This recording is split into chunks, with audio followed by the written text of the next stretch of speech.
Bueno, el momento de la predicación solemne del Señor, que nos trae el Señor, y veis que vamos a hacer un pequeño descanso sobre el Sermón del Monte y vamos a parar aquí en esta predicación.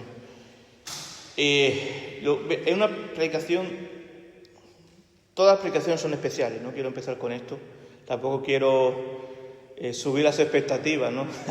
Dios puede hablar a tu corazón hoy, pero de cierta manera yo, cuando me invitaron a predicar a Granada la semana pasada, me dijeron, libre, predica lo que quieras. Y yo, claro, tenía que preparar un sermón nuevo. Podía haber llevado uno de los antiguos, de lo que predico aquí, no pasa nada, de la bienaventuranza, el sermón del monte, podía haber sido cualquier predicación de eso, lo hubiera llevado.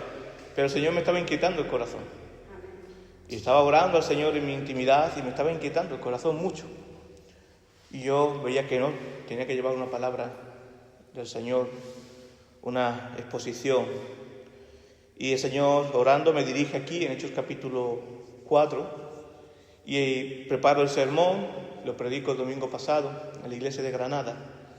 Y tú sabes que no somos pentecostales, carismáticos, no somos mucho de espiritualizar las cosas, darle el sentido real bíblico que tiene en sí. Pero el pastor de allí dijo, Samuel, cuando terminó la predicación, incluso lo dijo en público, esto ha sido una palabra profética para la iglesia hoy. La iglesia salió muy bendecida con la palabra. Y yo dije, soy el pastor de una iglesia local. Tengo que exponer esa palabra también aquí. Si he sido de bendición para los hermanos en Granada, quiero que sea de bendición también para los hermanos aquí en los Santos de Memona. Por lo tanto, voy a pedir varias cosas. Que quiero que sea, esto sí creo que me gustaría que fuera una norma para cada predicación y para cada culto. Si tienes la Biblia en el móvil, vale, estás con el móvil en la mano, ¿no? Para leer. Pero no te distraigas con mensajes del móvil, no uses el móvil. No uses para mandar mensajes, para escuchar audio, no uses para nada el móvil. Céntrate en la palabra de Dios. Escucha la palabra de Dios. No te distraigas. Porque posiblemente puede pasar por delante tuya una palabra de salvación, una palabra de bendición, una palabra de edificación, una palabra que será recordada para ti toda tu vida, pero con las distracciones puede pasar de largo. No dejes que el Señor con su palabra pase de largo, sino céntrate en la palabra de Dios. Atento, que no te distraiga nada. Si el niño llora, Sandra sabe ya lo que tiene que hacer, callarlo, salir fuera, porque hay que estar atento a la palabra de Dios. Dicho esto, vamos a abrir en Hechos capítulo 4, del versículo 23 al 31. Dice la palabra del Señor. Al ser puestos en libertad, fueron con los suyos y contaron todo lo que los principales sacerdotes y ancianos les habían dicho. Ellos, al oírlo, elevaron todos juntos sus voces a Dios y dijeron: Soberano Señor, tú eres el Dios que hiciste el cielo y la tierra, el mar y todo lo que en ello hay. Tú, por medio del Espíritu Santo y por boca de nuestro padre David, tu siervo, dijiste estas palabras.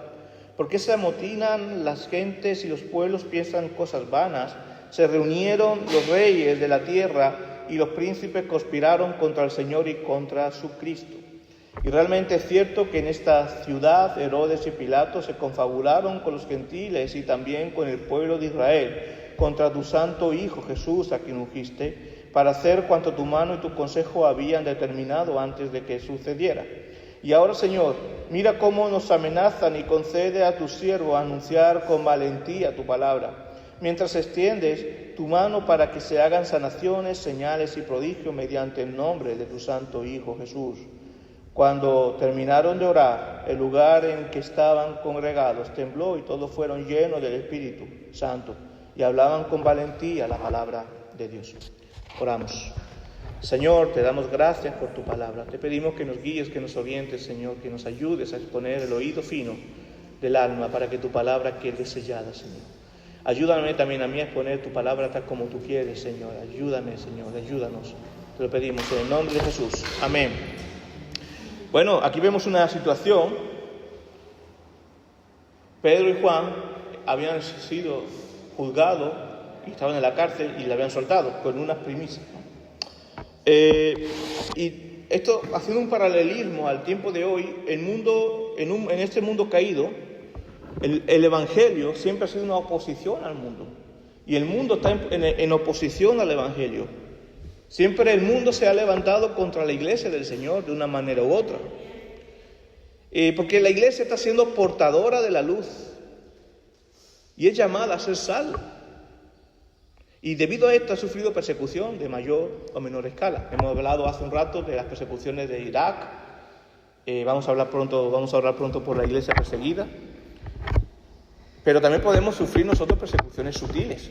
En el trabajo, discriminación, mira, cristiano, no sé qué. Lo puede sufrir también. También persecuciones a través de ideologías políticas que se van en contra del Evangelio.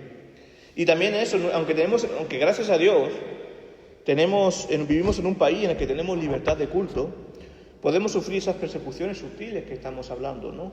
Persecuciones particulares en el entorno cotidiano. Y yo estaba orando precisamente estos días y digo, ¿qué palabra, Señor, tienes tú para tu iglesia? Y el Señor me dirige a esto, como he dicho antes en la introducción. Y yo tengo varias preguntas. Cuando miro el pasaje yo me hago varias preguntas yo y las voy a hacer aquí, no hace falta que me respondáis. Son preguntas retóricas. La pregunta es, ¿cuál es el papel de la iglesia en este mundo? ¿Es venir al culto y esperar que el Señor venga o nos llame? No. ¿Cómo actúa la iglesia ante una persecución? ¿Estamos preparados para una persecución nosotros? ¿Cómo ser una iglesia que resplandece con la luz de Cristo en medio de la persecución? ¿Cómo estar preparados para si llega la persecución, resplandecer? Como he dicho varias veces, y a veces lo digo, no se ora cuando viene la tribulación. Ya se está orando.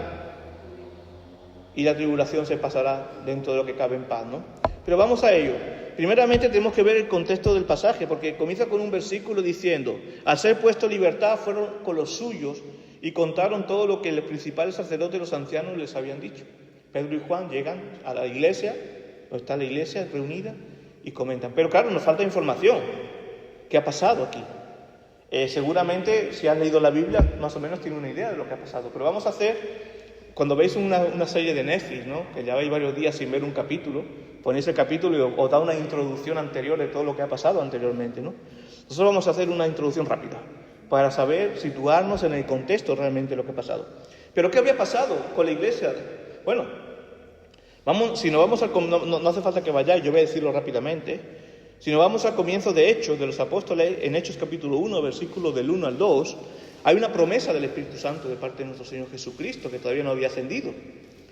Después, si nos situamos en Hechos capítulo 1, de 3 al 8, hay una comisión de nuestro Señor Jesucristo de ser testigo, me seréis testigo en Jerusalén, en Judea, en Samaria y más allá, hasta los confines de la tierra. Después tenemos, justamente después de estas palabras, tenemos la ascensión de Jesús. Hechos capítulo 1, versículos de 9 al 11. Después, justamente de la elección de Jesús, tenemos la elección de Matías como sucesor de Judas. Y después, en Hechos capítulo 2, del 1 al 41, la venida del Espíritu Santo, el primer discurso de Pedro, con unos 3.000 personas convertidas. Esto es lo que ha sucedido en la primera parte. Pero vamos a ver los acontecimientos más directos. ¿Qué ha pasado después de todo esto? Hay una sanación de un cojo en la puerta de la hermosa del templo, ¿os acordáis, no? Que dice Pedro que lo ve, el cojo estaba pidiendo dinero y Pedro, que estaba con Juan, fijando los ojos en el cielo, dijo: míranos. Él los miró atentamente esperando que le dieran algo. Entonces Pedro le dijo: no tengo plata ni oro, pero te doy lo que tengo. En el nombre de Jesucristo de Nazaret, levántate y anda. Y después de esto es una señal que da autoridad a Pedro para predicar, pero lo importante no es solamente la sanación, sino el mensaje que va a venir después. A Pedro y Juan no lo van a condenar o no lo van a castigar por la sanación, sino por el mensaje que viene después. El mundo no está en oposición con sanaciones. El mundo está en oposición con la predicación del Evangelio de Cristo, como vamos a ver. Hay una predicación de Pedro, también conocido como el segundo discurso de Pedro, que dice... los versículos del 11 al 14 dice: el cojo que había sido sanado se agarró a Pedro y a Juan. Entonces todo el pueblo, lleno de asombro, se apiñó y rápidamente alrededor de ellos en el pórtico que se llamaba Salomón. Al ver esto, Pedro les habló así: Israelita, ¿por qué os admiráis de esto? ¿Por qué no miráis como si hubiera sido nuestro poder o nuestra piedad lo que ha hecho andar a este hombre? ¿Por qué no os miráis así, no? El Dios de Abraham, de Isaac y de Jacob, el Dios de nuestros antepasados, ha glorificado a su Hijo Jesús. Recordad que Jesús había sido pocas semanas antes, había sido castigado, había sido asesinado. Quien vosotros entregasteis y negasteis delante de Pilato, cuando éste ya había decidido ponerlo en libertad, mas vosotros negasteis al santo, al justo, para pedir en cambio la libertad del asesino. Y este es lo que quiere el mundo, el desorden del mundo, caminando a espaldas de Dios. ¿Qué estaba haciendo aquí Pedro? Pedro, a veces nos enfocamos solamente, que no estamos, gloria a Dios por esto, ¿no? Nos enfocamos cuando leemos este pasaje en la sanación del cojo de la puerta de la hermosa, pero esto tiene mucho más valor incluso. La predicación del Evangelio, y Pedro está haciendo aquí ¿qué? Siendo luz y sal. Y le recordó que Cristo era el Mesías prometido. En el versículo 26, en el discurso de Pedro, dice: Dios, tras haber resucitado a su siervo, os lo ha enviado primeramente a vosotros para que os bendiga, a fin de que cada uno se convierta de su maldad. Y ese es el Evangelio, ese es el mensaje del Evangelio, decir a la iglesia como luz y sal: arrepiéntete, sé salvo en medio de Cristo, por medio de Cristo. No es vamos a hacer actividades, vamos a comer, que está bien, esas cosas está bien, estas cosas son puentes, son trampolines, son pasarelas que nos llevan a la verdad. Pero el mensaje de la iglesia no puede perder su voz profética de decir: arrepiéntete, Cristo puede salvarte. Arrepiéntete de tu pecado. Claro, este mensaje tiene consecuencias hacia el mundo. Mientras Pedro y Juan, ya estamos en el capítulo 4, versículos del 1 al 4. Mientras Pedro y Juan hablaban al pueblo, se presentaron sacerdotes, el jefe de la guardia del templo y los saduceos. Estaban molestos de que enseñaran al pueblo y anunciaran en Jesús la resurrección de los muertos. Los detuvieron y les pusieron en la cárcel hasta el día siguiente porque era ya tarde. Pero muchos de los que habían oído la palabra creyeron y llegaron a ser unos 5,000, solo contando a los hombres. Pedro, lleno del Espíritu Santo, sin temor, expuso el Evangelio. Y cuando se expone el Evangelio tiene dos caminos. Por un lado, el natural, que es el rechazo, la oposición. Y vinieron los jefes de la sinagoga, el Sanedrín, detuvieron a Juan y Pedro por predicar el nombre de Cristo. Pero aunque hubo oposición, él no dejó de predicar. Y se convirtieron más de 5,000, contando solo hombres. Así contamos niños, contamos mujeres, posiblemente había el doble. ¿Cuál fue la consecuencia del mensaje, de la predicación, aparte de la conversión? La prohibición de predicar a Cristo. En Hechos capítulo 4, 18, así pues, los llamaron y les prohibieron terminantemente que hablaran de Jesús o enseñaran en su nombre.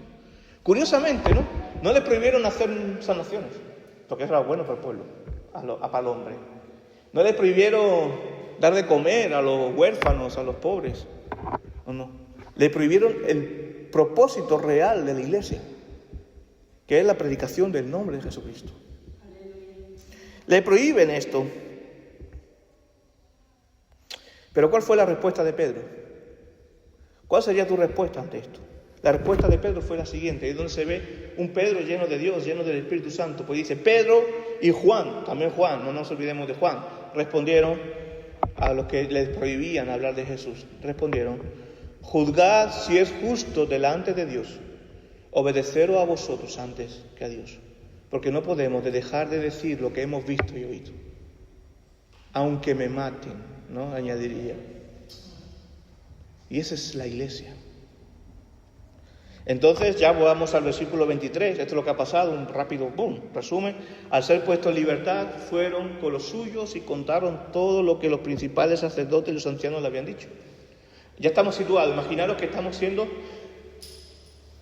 somos esa parte de la iglesia que está allí. Estamos allí con Pedro y con Juan. ¿Y qué hacemos? ¿Cuál es nuestra respuesta cuando hacemos esto? ¿Cómo reaccionó la iglesia en Hechos? La pregunta es, ¿cómo ser una iglesia que resplandece en medio de la oscuridad? Cuando Pedro y Juan llegan con esto, la iglesia podía haber hecho algo diferente a lo que vemos aquí. Podía haberse llenado de miedo y haberse quedado con las puertas cerradas por dentro. Podía haber salido, haberse dispersado, pero no. Una iglesia que resplandece en medio de la oscuridad es una iglesia que exalta y reconoce al Señor en medio de la oscuridad. ¿Qué hicieron? Ellos, dice el versículo 24, ellos al oírlo elevaron todos juntos sus voces a Dios y dijeron: soberano Señor, tú eres el Dios que hiciste el cielo y la tierra, el mar y todo lo que en ellos hay. Ante la oposición, la iglesia no se achicó, sino que oró. Orar significa que nosotros no podemos, Señor, pero necesitamos comunión contigo. Dependemos de ti para seguir llevando tu mensaje.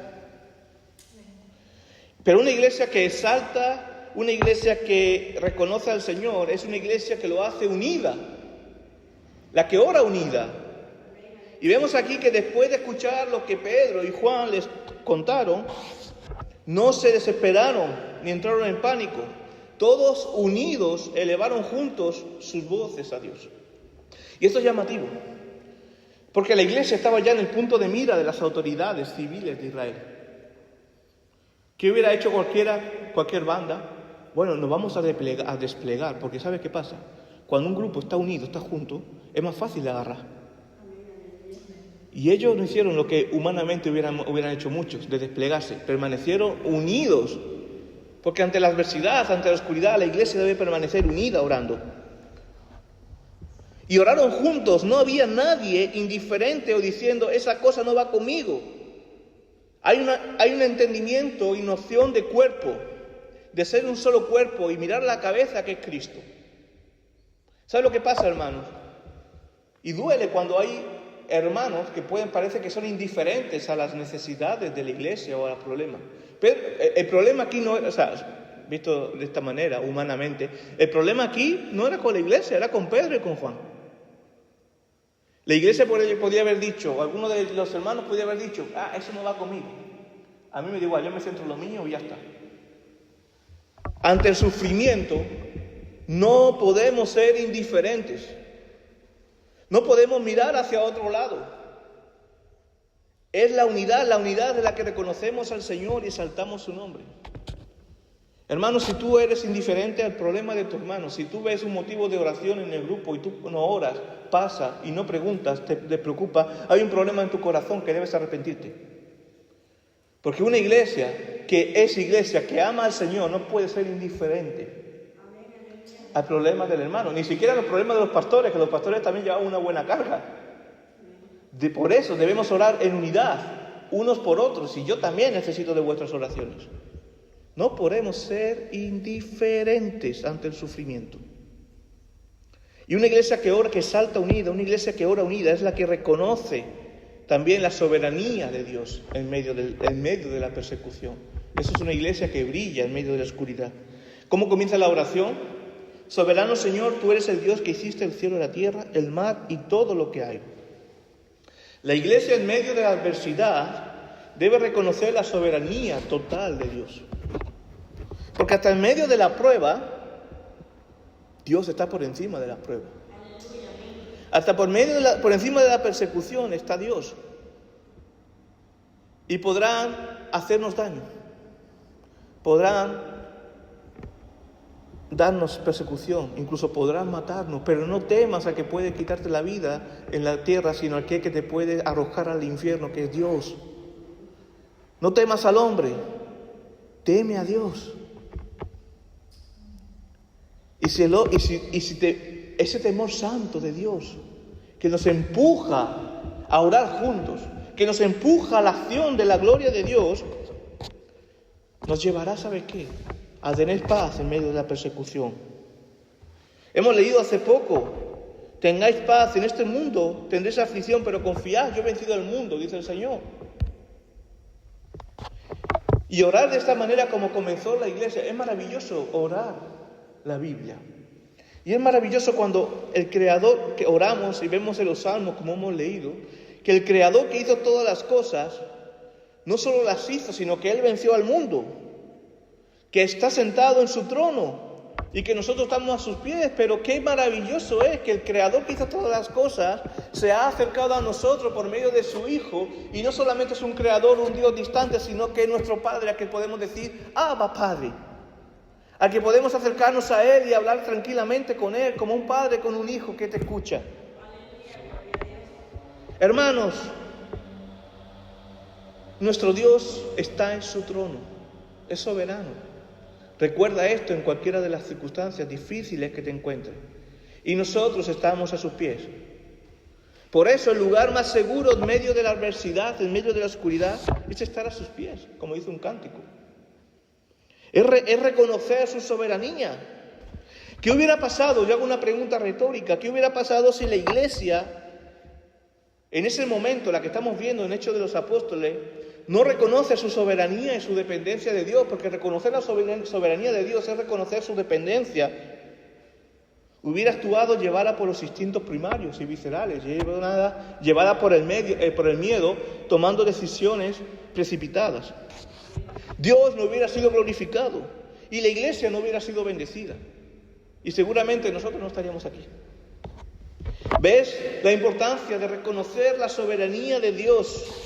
La importancia de reconocer nuestro lugar. Nuestra oración no sirve para cambiar los planes de Dios, sirve para acercarnos a su santa, perfecta voluntad.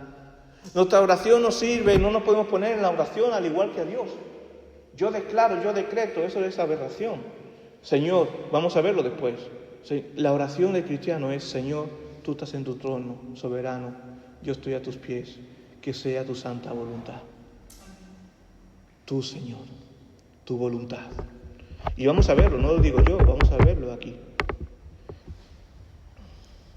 Estar en sus pies nos llenará de gozo. Reconocer su soberanía, reconocer su poder. Aparte de reconocer quién es el Señor, su soberanía y poder, aparte de actuar en la unidad como está haciendo la iglesia, una iglesia que resplandece en medio de la adversidad, ¿sabes cuál es? Es una iglesia que conoce, medita la palabra, las Escrituras. ¿Cómo vamos a poder orar las Escrituras? ¿Cómo vamos a poder vivir las Escrituras si no conocemos las Escrituras? En medio de la oración unánime, a una sola voz, en un solo corazón, la iglesia, ¿qué está haciendo esta iglesia?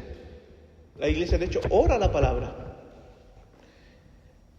Esto es necesario que la iglesia, por esto es necesario que la iglesia esté formada y fundamentada en las Escrituras. No solamente, no en un emocionalismo vacío, en una fe que nos hace casi volar, levitar, sino bien fundamentado nuestros pies en la palabra.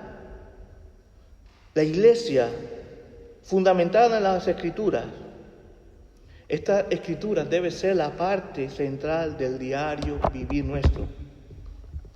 Pues por el conocimiento, al conocer las Escrituras, ¿sabes qué sucede? Que recordamos el poder de Dios, las promesas de Dios. Por ejemplo, fíjate, Hechos capítulo 4, 25 a 26, seguimos con la oración de la iglesia. Dice, tú, por medio del Espíritu Santo y por boca de nuestro padre David, tu siervo, dijiste esta palabra. ¿Por qué se amotinan las gentes y los pueblos piensan cosas vanas? Se reunieron los reyes de la tierra y los príncipes, conspiraron contra el Señor y contra su Cristo.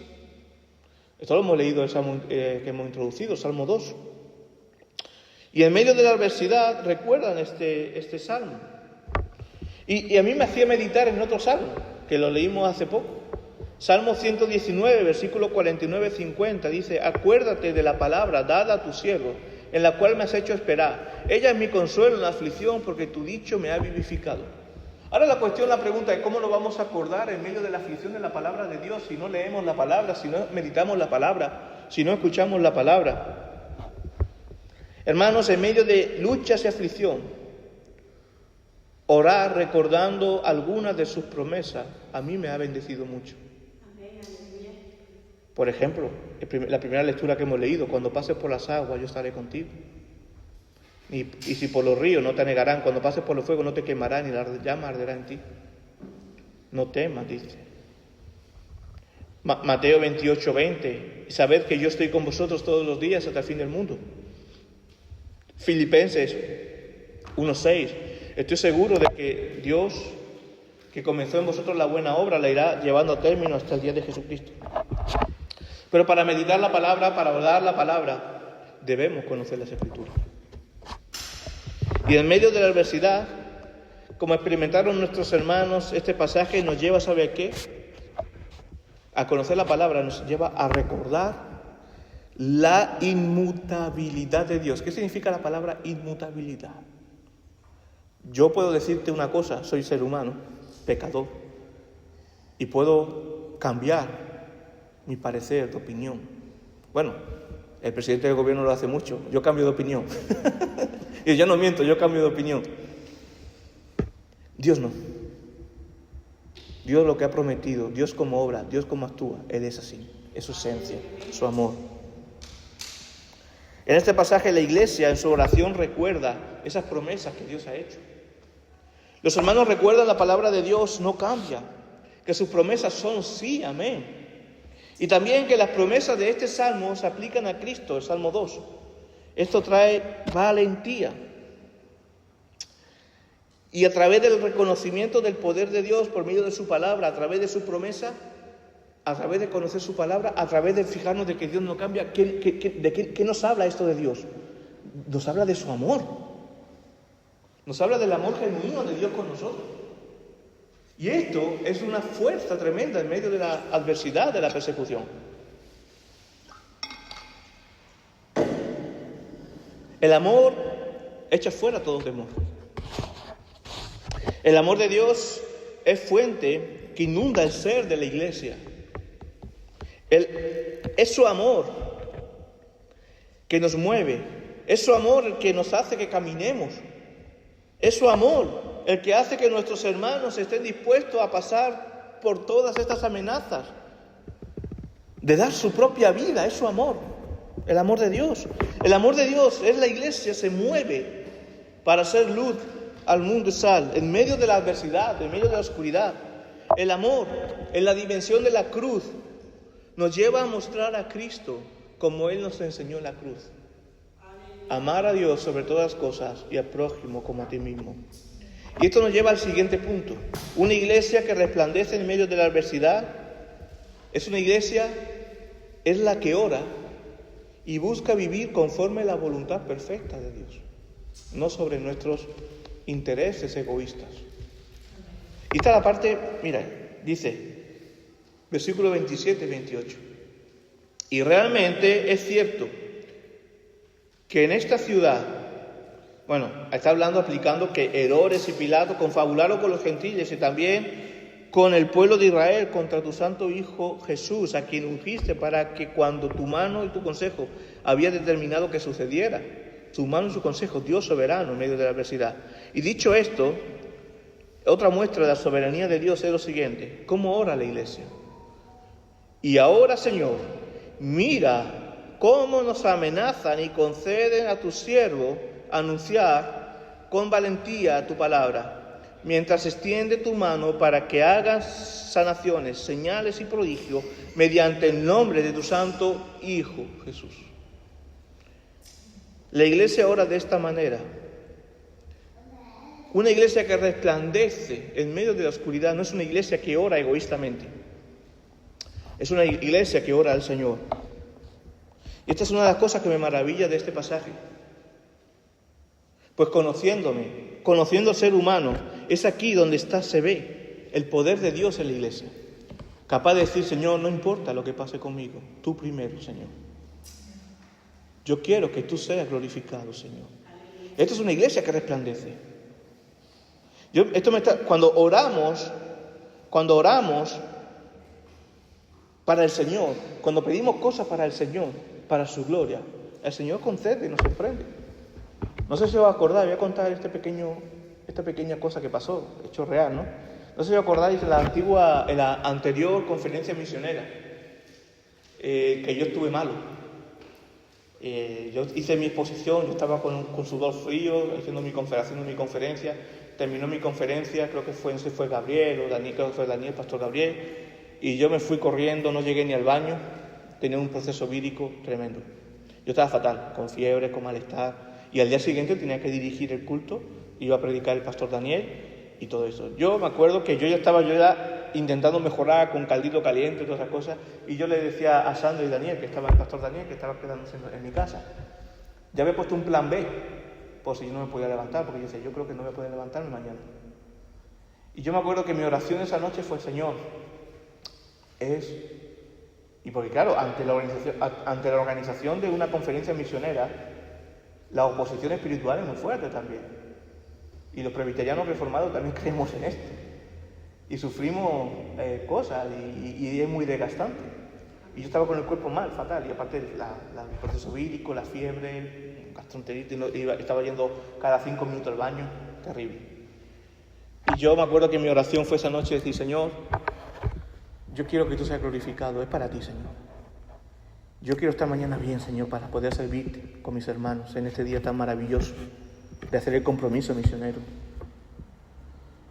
Quiero estar, Señor, para ti. Y después le dije, me da igual, en la hora del culto, si después del culto tengo que estar malo, me da igual, estaré malo de nuevo, lo acepto. Señor, pero que sea tu voluntad.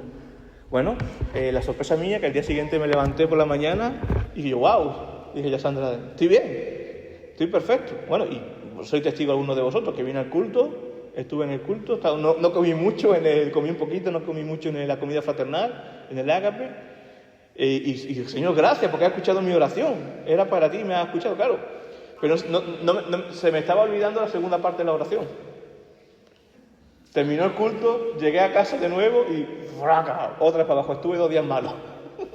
Lo que quiero decir con esto es que puedo dar testimonio de que cuando oramos al Señor según su voluntad, para Él, para que Él sea glorificado, Él bendice, Él deja ver, Él se deja notar. Obviamente, si pedimos cosas caprichosas, es un Padre amoroso que no, como yo, a mí el día que Esteban empieza a hablar, pedirme cosas caprichosas, le diré, hijo, no. Él sabe lo que nos conviene a nosotros. Y Él nos va a dar aquello que necesitamos, sobre todo para seguir avanzando. Y la iglesia sabía esto. Orar conforme a la voluntad de Dios es la mejor decisión. Mientras el mundo y la sociedad nos llaman a la ley del yo, a la ley de la selva, nosotros, la iglesia, es llamada a orar redimiendo el yo ante el Señor, pidiéndole que sea su voluntad. Fíjate algo aquí, que no oran, la iglesia no ora para ser liberados de la persecución, no ora por eso, sino para tener un testimonio firme ante el mundo en medio de la persecución. Y no hay mayor amor que este. Este es amor de la iglesia a los enemigos, porque cuando se predica el evangelio, también puede salvar a aquellos que te están persiguiendo. Ejemplo, Pablo era un perseguidor de la iglesia. Si la iglesia hubiera quedado callada, Pablo lo mismo se hubiera convertido. Bueno, el caso de Pablo fue especial, que el mismo Jesucristo se le apareció, pero había un propósito, la iglesia era fiel. Por eso Pablo estaba persiguiendo a la iglesia.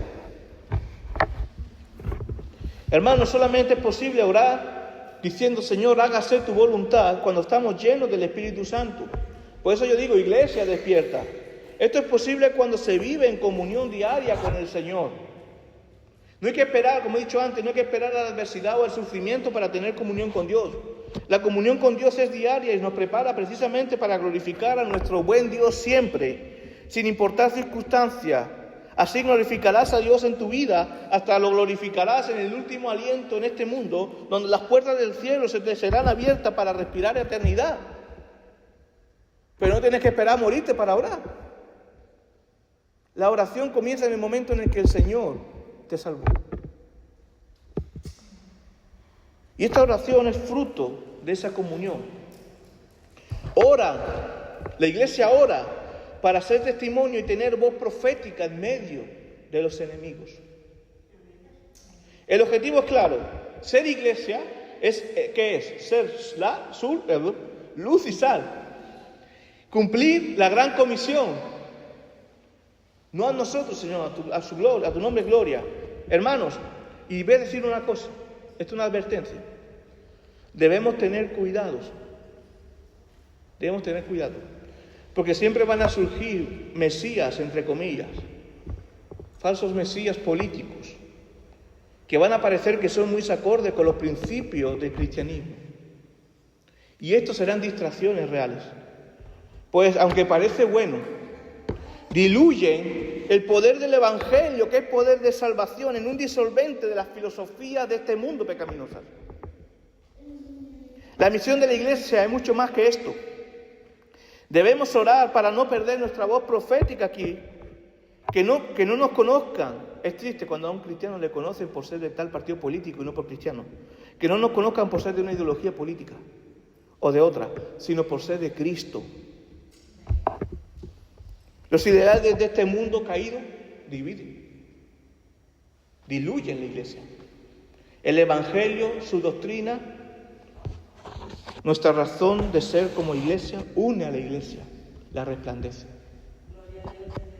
Por eso siempre oramos por el Cordero y su gloria. Buscar que Cristo sea conocido y sea el Dios Trino glorificado, hermanos. Esta es la Iglesia que experimenta, y ya vamos al último punto, es la iglesia una iglesia que resplandece, es una iglesia que experimenta la bendición de la gloria de Dios. Pero para eso se tienen que cumplir los otros pasos que hemos visto.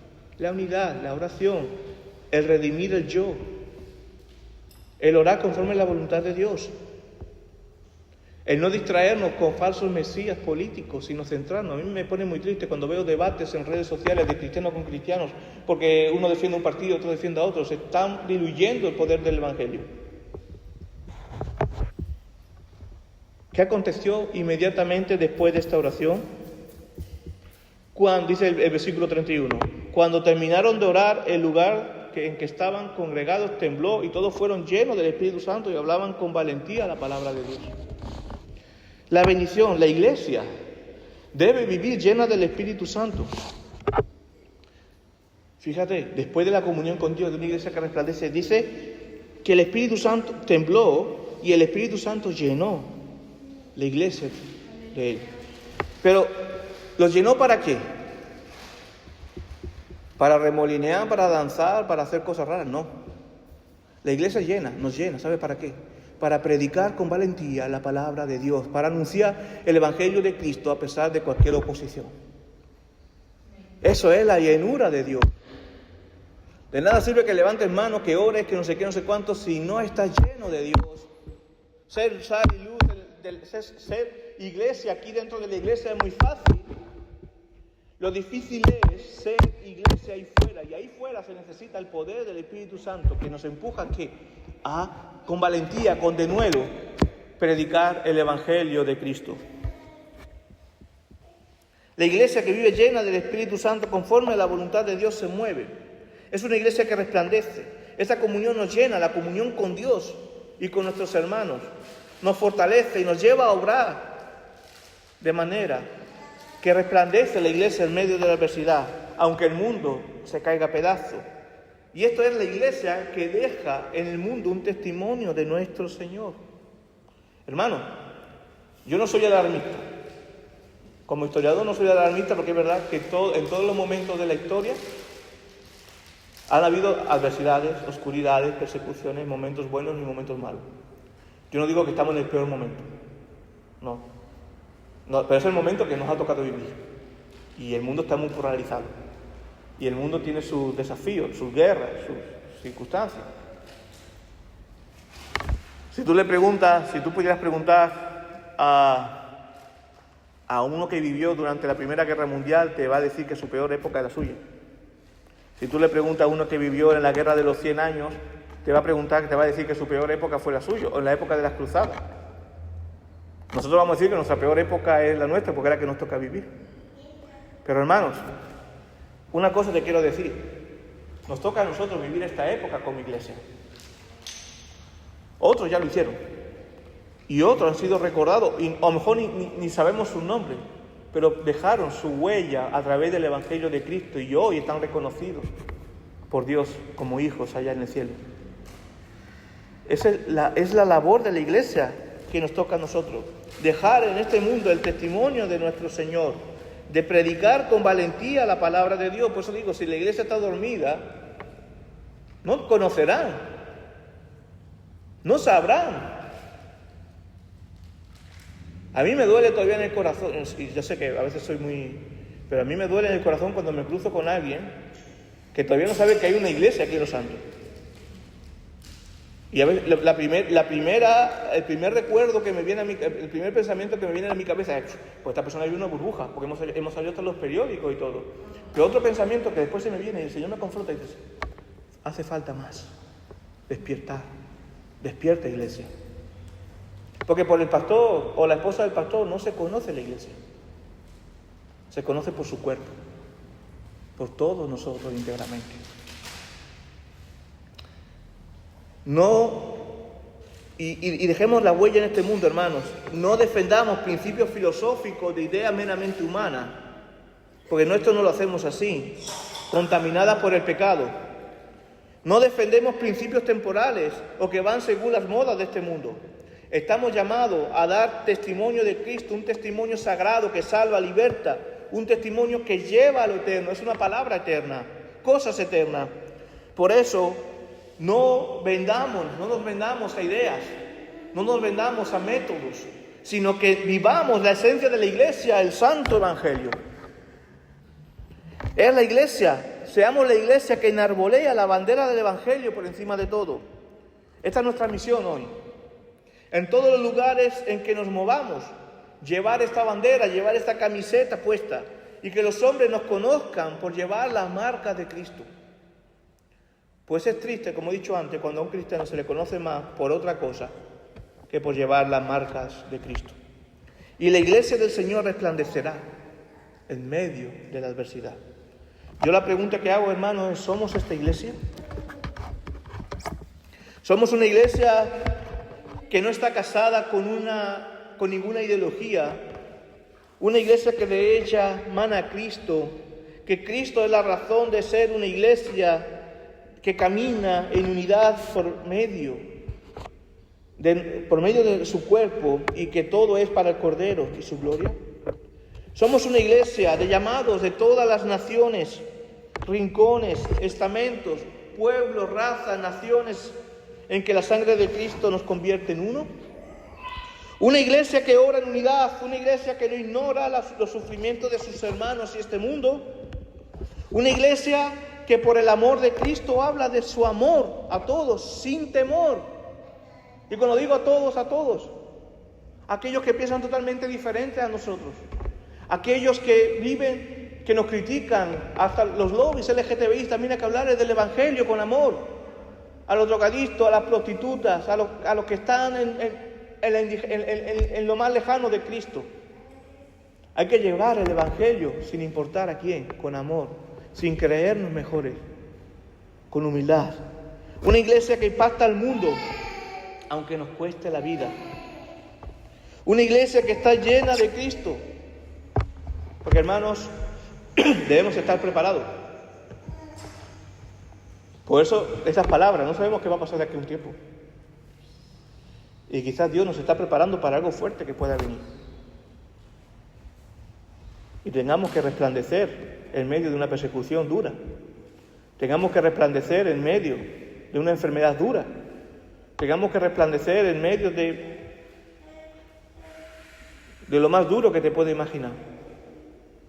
Pero que podamos hacerlo y desde ya no esperar a que llegue el momento.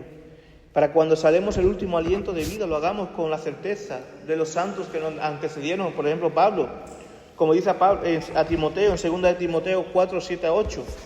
He peleado la buena batalla, he acabado la carrera, he guardado la fe, por lo demás me está reservada la corona de justicia, que en aquel día me dará el Señor, el juez justo, y no solo a mí, sino también a todos los que aman su venida. Tú estás ahí entre ellos. Ánimo, iglesia, no temas. El mundo fuera aguarda el evangelio de Cristo resucitado. Siembra y cosecha. El mundo está esperando que tú como iglesia resplandezcas. Que Dios bendiga su palabra.